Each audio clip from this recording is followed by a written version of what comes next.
Welcome back to Nightly Nonsense. As promised, hopefully I did these in order. As promised, I'm here with my good friend, Robbie.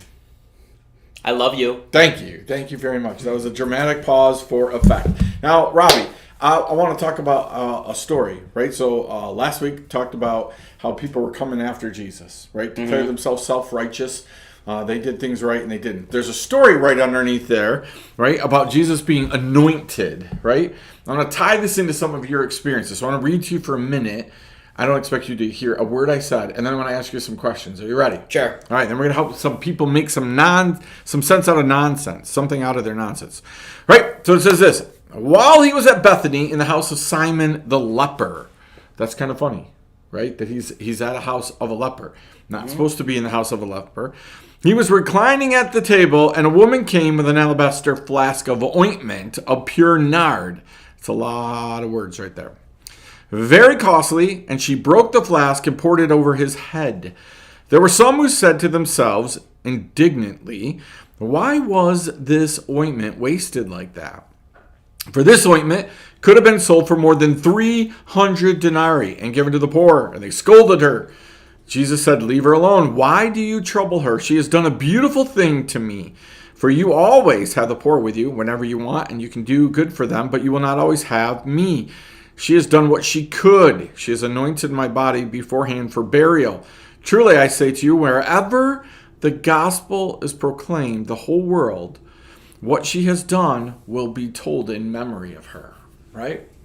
Okay, so, Robbie, there are moments where we're gonna be told, we're gonna be asked, we're gonna feel like we should, we're gonna do something for Jesus, right?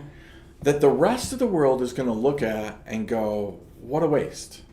What a waste of time! What a waste of resources! What a waste of all these things!" Right? And yet Jesus looked at this lady and said to them, "Hey, this is so important. This little act she just did, that wherever the gospel's told, this story is going to be told with it." Right? Which is an amazing thought when you think about this. This woman wasn't thinking about making 2,000 years of history. She was thinking about just doing something for Jesus. Right? So, my question to you, first of all, has there ever been a moment in your life when you feel like people have really questioned what God has asked you to do? Yes. Okay. When that happens, first of all, how does it make you feel? I don't know. I mean, the way I just look at it is I get sympathy for the other person. Uh-huh. I have sympathy for the other person because at the end of the day is you go to work, you go to the bathroom, and you die. And it's basically a waste of time. Unless you're working for Jesus Christ. So everything that you're storing up on earth goes to dust. So, Right.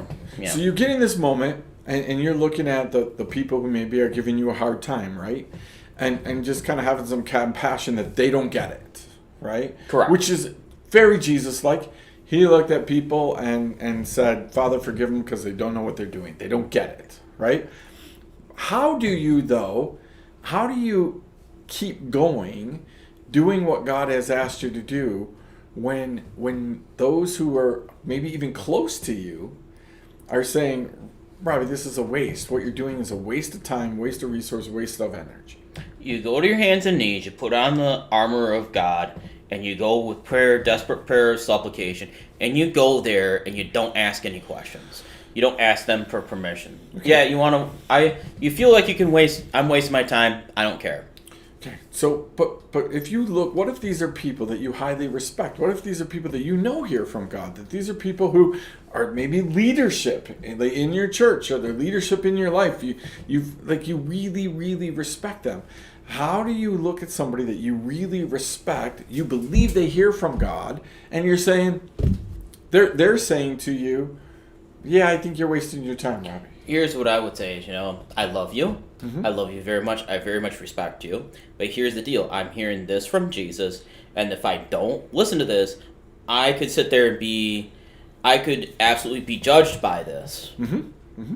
So what happens with you when let's say you get to the end of it, right? Yeah. You get to the end of whatever God has called you to do, and you take a step back, you look at it, and you go, holy cow, I think maybe these people were right. This seems like it was just a total waste of time. Well, if I've really heard from God, and I know I heard from God, I just have the faith. If you have just a faith of the mustard seed, that's what He's looking for. Mm-hmm. And you don't know what you're, planting. Mm-hmm. Amen. So, all right. So you get this stick-to-itness, and you do it. Again, this woman seemingly unfazed by this whole thing. And in this story, there's a whole bunch of things. Like, he's at a leper's house, right? And, oh, by the way, there's a woman there who's pouring perfume all over him. And again, she's unfazed by what's going on around her, right? So, again, when you wrap this all up, right, and you're sitting with a group of people afterwards, and they say, Robbie, what did you accomplish? What exactly did you accomplish in this moment? Other than wasting your time, your resources that could have gone to better people and all this stuff. What do you look at those people and say? Because you've dealt with it with yourself, right? At the end of the day, it's about Jesus. I did what I thought was right? But when you get called on the carpet for other people, because again, what if you were a pastor in a church? What if you were a ministry leader in a church? You were actually getting paid to be a part of the church, and they called you on the carpet and they said, Robbie, you wasted time and our resources and energy here. And it looks like that, right? There's no evidence that you did anything that was productive. And then I would say then you go to your hands and knees, you go listen to God, and if God says go fire me, go ahead and fire me. So again, you turn it, I love it. You turn it on its head and you say, why don't you go ask God if what I did was wrong? Go ahead and fire me. I have faith that if you do fire me, that Jesus is going to put me in the right spot. I love that. Well, all right, let me wrap this up for all you listening. Nightly Nonsense, we try to make some sense out of the nonsense. And we looked at this whole idea, right? And there are going to be times where people are going to tell you that what you did, what you're doing, is just wrong. They're not going to tell you that because they've actually spent times on their knees, like Robbie says, and that they actually have asked God a simple question was, hey, is Andy doing wrong? They're going to do it based on what they think. Human reasoning, right? They're going to declare that their reasoning matches God's reasoning, so therefore your reasoning is wrong. Right? Sometimes your reasoning and God's reasoning is right and theirs is wrong. And you got to be willing to stand firm. You got to be willing to say, hey, you know what? I see all of this around me, right? And I'm going to stand firm in the knowledge of Jesus Christ. That what He asked me to do, I'm going to do. You may be a woman who just spent $300 dumping perfume all over Jesus. And if that's what He asked you to do, then that's what you need to do. So, hey, go back through your day.